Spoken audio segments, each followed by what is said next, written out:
So how do you feel like your intensity or ADHD or giftedness, how do you feel like all of that affected you growing up?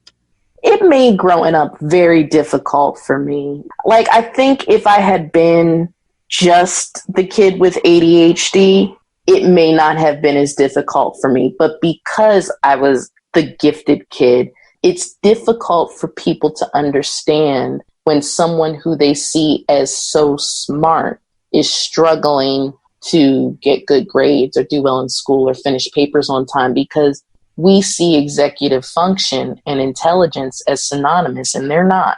And even as an adult, I struggle to communicate that to people. And then they think you're making it up. And it's like, no, it's a separate thing. I'm completely capable of telling you what the main ingredient in glass is while not being able to finish my homework on time. Those things are not mutually exclusive. So do you feel like there were cultural factors that affected how you could express yourself growing up? Absolutely, there were. And, I think even beyond being neurodiverse, I think that's a cultural thing to begin with, because if you don't conform to what is considered stereotypically Black, there's ridicule that can come from within and without the Black community. Like, I've had white friends before who told me that I was the whitest Black person they knew. And I would have to ask them, what exactly do you mean by that? What are you defining as my whiteness? Because I'm Black, so therefore anything that I do is Black. Mm-hmm. And it's interesting to hear what people define as Blackness. Like, is it white because I listen to country or rock music? Is it white?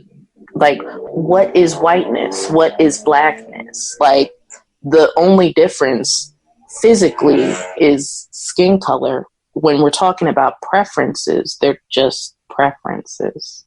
So I think that made a difference. I think breaking into the neurodiversity angle, being Black makes it very difficult to be neurodiverse, because there's a skepticism of the medical community at large and of mental health especially. And that's something that we still need to work to overcome, because it's harming us. Mental health is really critical. There's a certain caution that you feel when turning yourself over to the hands of the medical community, because you know the history. And even if you don't know the specific history or stories or names, you still know that there are families that have been separated. There are people who've been put on medication. There are people who've been hospitalized and the key thrown away. Like, there's serious matter. So when you talk to your family about getting treatment, like I did as an adult, one of the first things my mother said to me was, I worked really hard to keep you off of medication. Why would you ever consider going on something like that?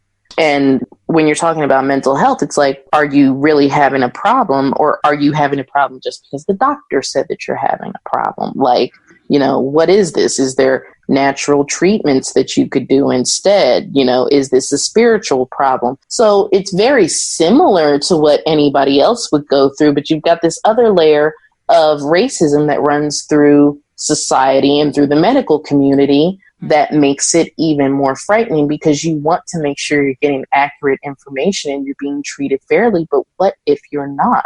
Mm-hmm. So it's a frightening place for a person to go, and you might be the first person in your family to go there.